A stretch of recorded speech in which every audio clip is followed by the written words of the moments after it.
স্বাধীনতার পর বেশ কয়েকবার লালমনিরহাট এয়ারবেজ চালুর উদ্যোগ নেওয়া হলেও ভারতের বাধার মুখে এই বিমান ঘাঁটি চালু করতে পারেনি বাংলাদেশ। তবে এবারের বাস্তবতা একেবারেই ভিন্ন। ভারতের বাধা উপেক্ষা করে অবশেষে লালমনিরহাট বিমান ঘাঁটি চালু করতে যাচ্ছে বর্তমান সরকার। সবশেষ খবর হলো চলতি মাসের 16 অক্টোবর এই ঘাঁটি পরিদর্শন করেছেন সেনাপ্রধান জেনারেল ওয়াকারুজ্জামান। ডক্টর ইউনূস দায়িত্ব নেয়ার পরপরই এই ঘাঁটি চালুর উদ্যোগের খবরে রীতিমতো নাভিশ্বাস উঠে দিল্লির। ভারতে প্রায় সব মিডিয়াতে আলোচনা আর সমালোচনার ঝড় ওঠে। বারবার হুমকি দেয়া হয় এটি চালু না করতে, এমনকি পাল্টা ব্যবস্থা নেয়ার কথাও বলে এই দেশটি। তবুও বর্তমান সরকার দমে যায়নি। এখন দৃশ্যমান হতে শুরু করেছে ডক্টর ইউনূস সরকারের এই উদ্যোগ। বাংলাদেশ সরকার ভারতের কঠিন চাপকে পাশ কাটিয়ে এরই মধ্যে টেকনিক্যাল কমিটিও গঠন করে পরিষ্কার করে দিয়েছে ঘাঁটি এবার চালু হবেই।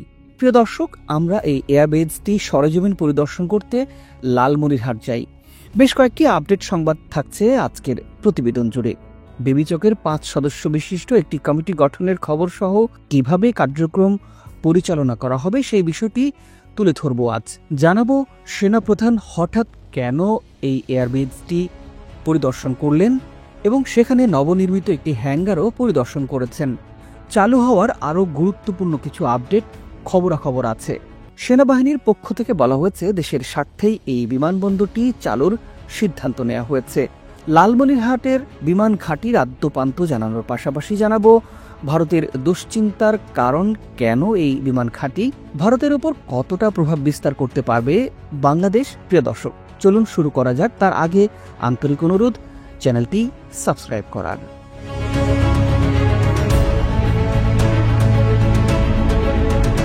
লালমনিরহাটের বিশাল এই বিমান ঘাঁটির ইতিহাস আজ থেকে প্রায় 100 বছরের পুরনো। 1931 সালে ব্রিটিশ সরকার এই বিমান ঘাঁটি নির্মাণ করে। শুধু তাই নয়, দ্বিতীয় বিশ্বযুদ্ধ চলাকালে এই বিমান ঘাঁটিটি ছিল মিত্রবাহিনীর একমাত্র ভরসার স্থল। 1931 সালে প্রতিষ্ঠিত এই লালমনিরহাট বিমানবন্দর একসময় ছিল দক্ষিণ এশিয়ার অন্যতম বৃহৎ সামরিক অবকাঠামো। দ্বিতীয় বিশ্বযুদ্ধে এটি ব্যবহার করা হয়েছিল একটি কৌশলগত ঘাঁটি হিসেবে। পরবর্তীতে 1947 সালের দিকে বিমান ঘাঁটির কার্যক্রম পুরোপুরি বন্ধ হয়ে যায়। বাংলাদেশ স্বাধীন হওয়ার পর 1972 সালে বাংলাদেশ বিমান বাহিনীর হেডকোয়ার্টার স্থাপন করার সিদ্ধান্ত নেওয়া হয় লালমনিরহাট বিমান ঘাঁটিতে। কিন্তু শেষ পর্যন্ত ভারতের আপত্তির কারণে লালমনিরহাটের বিমান ঘাঁটি স্থাপনের কাজ বন্ধ রাখা হয়।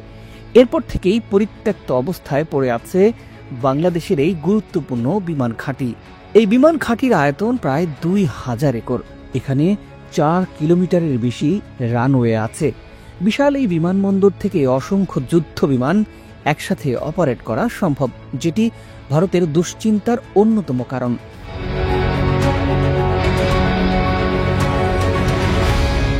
লালমনিরহাট বিমান ঘাঁটিটি এতটাই বিশাল যে এই ঘাঁটি থেকে কমপক্ষে 50 থেকে 70টি বিমান একসাথে উড্ডয়ন করতে পারবে। দীর্ঘদিন পরিত্যক্ত অবস্থায় পড়ে থাকা এই বিমানবন্দর যেন হারিয়ে যাওয়া কোনো এক নগরের মতো। তবে এবার অনেক দিন পর সেই ধুলো ছেড়ে নতুন করে শুরু করার সিদ্ধান্ত নিয়েছে অন্তর্বর্তী সরকার। লালমনিরহাট গিয়ে আমাদের চোখে পড়েছে বিমান বাহিনীর কর্মতৎপরতা। তাছাড়া নতুন করে কয়েক গুণ বাড়ানো হয়েছে এখানকার নিরাপত্তা ব্যবস্থা। গেল 1 বছর ধরে এই এয়ারবেজ চালু নিয়ে নানা কথা হচ্ছে। দেশ এবং দেশের বাইরের গণমাধ্যমগুলোতেও ফলাও করে রিপোর্ট প্রকাশ করা হচ্ছে। আমরাও বেশ কয়েকটি প্রতিবেদন প্রকাশ করেছি। আপনারা জানেন যে বেবিচকের পক্ষ থেকে এই এয়ারবেজ চালু করার জন্য একটি কমিটি গঠন করা হয়েছে, টেকনিক্যাল কমিটি, যারা এরই মধ্যে কিন্তু কাজ শুরু করে দিয়েছে। বেসামরিক বিমান চলাচল কর্তৃপক্ষ বেবিচক সম্প্রতি গঠন করে দেয় 5 সদস্যের কারিগরি কমিটি। উদ্দেশ্য একটাই, এই পুরনো রানওয়েতে আবার যেন গর্জে ওঠে টারবাইন। কমিটির কাজ শুরু হয়েছে জায়গা চিহ্নিত করার মধ্য দিয়ে। যাত্রী terminal, boarding bridge, control tower, fire station, cargo hub সব কিছুরই জন্য ঠিক কেমন স্থাপনা দরকার হবে, কোন জায়গায় হবে, সেসব ঠিক করছে এই কমিটি। এছাড়া প্রয়োজনীয় যন্ত্রপাতি, ILS, AGL, অ্যাপ্রোচ লাইট, এইসবের জন্য নির্ধারণ করা হচ্ছে সঠিক জায়গা।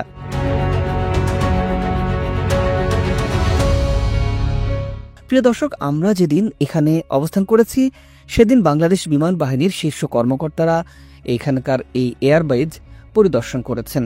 দীর্ঘ সময় ধরে রাস্তার ধারে এয়ারবেজের আশপাশের এলাকাগুলো ঘুরে ঘুরে দেখেন কর্মকর্তারা। সম্ভাব্য নতুন অবকাঠামো তৈরির জন্য নতুন জায়গা নির্ধারণে তাদের এমন কর্মতৎপরতা আমাদের চোখে পড়ে। কঠোর নিরাপত্তার জন্য আমরা ভেতরে প্রবেশ করতে পারিনি। বহু পুরনো এই এয়ারবেজের অনেক কাঠামো এখনও দাঁড়িয়ে আছে, রানওয়ে, হ্যাঙ্গার, ট্যাক্সিওয়ে। তবুও নতুন করে কিছু নির্মাণ আর অনেকগুলো সংস্কার প্রয়োজন। বিশেষজ্ঞ মতামতের ভিত্তিতে এগোচ্ছে কাজ। সেটা আরও জোরালো হয়েছে বেবিচকের সাম্প্রতিক মাঠ পর্যায়ের জমি যাচাইয়ের পর। বিডি মিলিটারি সূত্রে জানা গেছে, গেল 6 মাস ধরে এই এয়ারবেজে নতুন করে নির্মাণ করা হয়েছে একটি বিমান রাখার হ্যাঙ্গার। নবনির্মিত এই হ্যাঙ্গার সহ এয়ারবেজ পরিদর্শনে আসেন সেনাপ্রধান জেনারেল ওয়াকারুজ্জামান। চলতি মাসের 16 তারিখে হঠাৎ করে পরিত্যক্ত অবস্থায় পড়ে থাকা ঠাকুরগাঁও এয়ারবেজ পরিদর্শন শেষ করে লালমনিরহাট বিমান ঘাঁটিতে আসেন তিনি। এ সময় সেনাপ্রধান জেনারেল ওয়াকারুজ্জামান লালমনিরহাট বিমান ঘাঁটির পশ্চিম পাশে 1166 একর সুবিধার নবনির্মিত একটি হ্যাঙ্গার পরিদর্শন করেন। হ্যাঙ্গারটি মিডিয়াম লিফট এয়ারক্রাফট, হেলিকপ্টার এবং ইউএভিগুলোর রক্ষণাবেক্ষণ, মেরামত এবং অপারেশনাল স্থাপনার জন্য ডিজাইন করা হয়েছে। লালমনিরহাট বিমান ঘাঁটির আয়তন বিশাল হওয়ার কারণে এই বিমান ঘাঁটিকে 3টি অংশে বিভক্ত করা হবে। একটি অংশে সবসময় মোতায়েন থাকবে বাংলাদেশের যুদ্ধ বিমানগুলো, অপর একটি অংশে ব্যবহার করা হবে সাধারণ যাত্রীবাহী বিমানগুলো এবং শেষ অংশে ব্যবহার করা হবে বিমান বাহিনী পাইলটদের শিক্ষা, প্রশিক্ষণ এবং মেইনটেন্যান্সে পরবর্তী উড্ডয়ন কার্যক্রমের জন্য। তবে যদি কখনো যুদ্ধ হয় বা যুদ্ধ বেঁধে যায়, সে সময় পরিপূর্ণ বিমান ঘাঁটি ব্যবহার করবে বাংলাদেশ এয়ারফোর্স।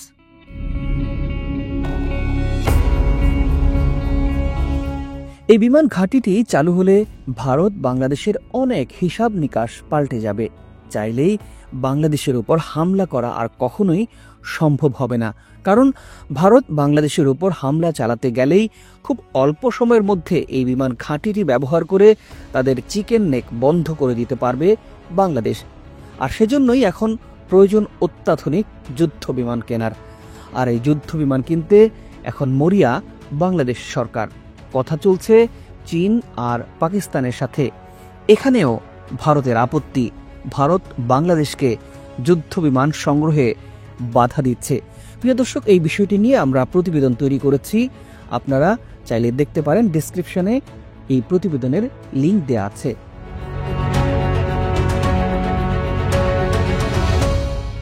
প্রিয় দর্শক, লালমনিরহাটে এভিয়েশন অ্যান্ড অ্যারোনটিক্যাল বিশ্ববিদ্যালয়ের কার্যক্রম শুরু হয়েছে।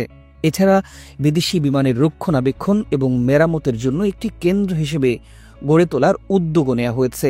লালমনিরহাটের বিমান ঘাঁটিতে সৌদি আরব, চীন, আরব আমিরাত, যুক্তরাষ্ট্র, কাতার সহ বিভিন্ন দেশ বিনিয়োগ করতে আগ্রহ প্রকাশ করেছে, কারণ এই বিমানবন্দরটিকে আন্তর্জাতিক হাব হিসেবে গড়ে তুলতে চায় বাংলাদেশ। বেবিচকের কারিগরি কমিটি এরই মধ্যে একাধিক সভাও করেছে।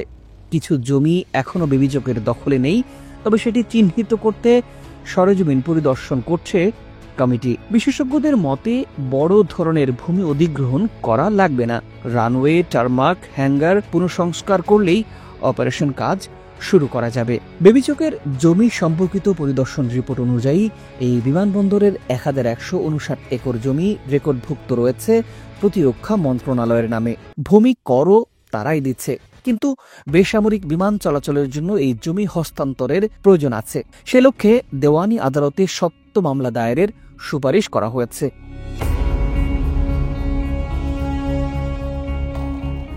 বেবিচকের 5 সদস্য কমিটির এক সদস্য জানিয়েছেন, কিছু জমি বেবিচকের দখলে আছে, কিছু জমি অন্যান্য সংস্থার কাছে। সবকিছু বিবেচনা করে তৈরি হচ্ছে একটি প্রস্তাবনা। এই বিমানবন্দর চালুর খবরে ভারতের মিডিয়ায় দেখা গেছে তীব্র প্রতিক্রিয়া। এনডিটিভির এক প্রতিবেদন জানায়, ভারত উদ্বিগ্ন, কারণ এই প্রকল্পে চীনের সামরিক বা বাণিজ্যিক সহযোগিতা থাকার জোর সম্ভাবনা থাকতে পারে, আর সেটি ভারতের চিকেন নেক করিডোরের কাছে তৈরি করতে পারে কৌশলগত ঝুঁকি। এই চিকেন স্নেক করিডোরই পশ্চিম ভারতকে পূর্বাঞ্চলের সঙ্গে সংযুক্ত রাখে। যদি এখানে কোনো বিদেশি প্রভাব তৈরি হয়, সেটি ভারতের নিরাপত্তার জন্য বড় হুমকি তৈরি হতে পারে। এই আশঙ্কায় ভারত ত্রিপুরার কৈলাস শহরে পুরনো বিমান ঘাঁটি চালুর পরিকল্পনা করছে। লালমনিরহাট বিমান ঘাঁটি নিয়ে ভারতের আপত্তির মূল কারণ হচ্ছে এই বিশাল বিমান ঘাঁটিটি ভারতের চিকেন স্নেকের নাকের ডগায়। কোনো সংকট তৈরি হলে ভৌগোলিক কারণে ভারত আর্টিলারি দিয়ে এই বিমান ঘাঁটি ধ্বংস করতে পারবে না। এর কারণ লালমনিরহাটের সীমান্তের ওপারে তিস্তা নদীর অববাহিকায় ঘন বন জঙ্গল দিয়ে ঘেরা। এজন্য সেখানে স্থলপথে সেনা মুভমেন্ট করা অত্যন্ত কঠিন। অন্যদিকে এই ঘাঁটি ব্যবহার করে মাত্র কয়েক মিনিটের মধ্যে শিলিগুড়ি করিডোর ধ্বংস করা সম্ভব।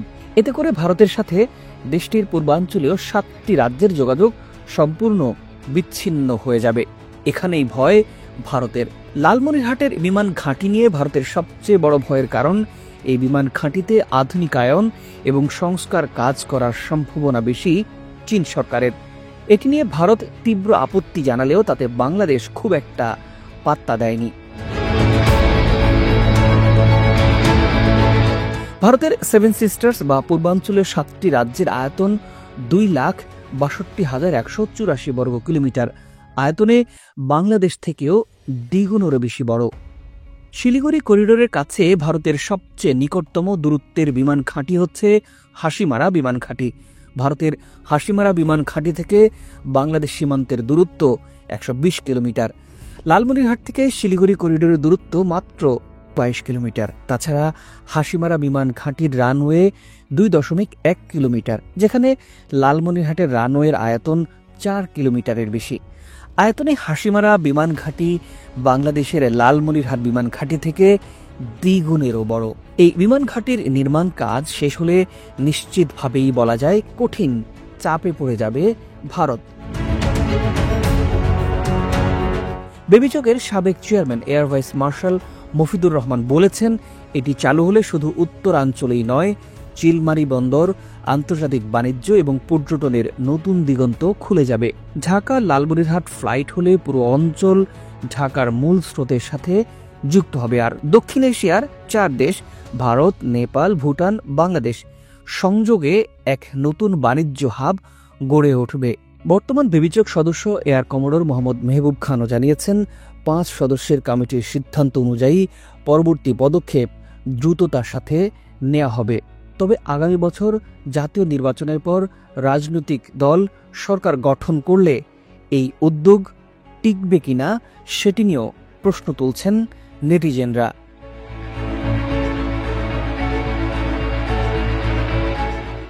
প্রিয় দর্শক, এই একটি পুরনো বিমানবন্দর শুধু একটি শহরের আশার প্রতীক নয়, এটি হতে যাচ্ছে এক নতুন যোগাযোগের বিপ্লবের সূচনা। অর্থনীতি, বাণিজ্য, পর্যটন, এমনকি ভূ রাজনীতিতেও জড়িয়ে পড়েছে এর ভবিষ্যতের সাথে। তবে সবকিছু নির্ভর করছে সরকার কতটা দৃঢ়তার সাথে কাজগুলো এগিয়ে নিতে পারে আর আন্তর্জাতিক চাপকে কিভাবে মোকাবেলা করতে পারে সে বিষয়ের উপর। প্রিয় দর্শক, আমরা আপনার মূল্যবান মতামত জানতে চাই। নিশ্চয়ই কমেন্ট করে আমাদের আপনার অভিমত জানাবেন। আজ এ পর্যন্তই। ভালো থাকুন, সুস্থ থাকুন, চ্যানেলটি সাবস্ক্রাইব করে আমাদের পাশেই থাকুন।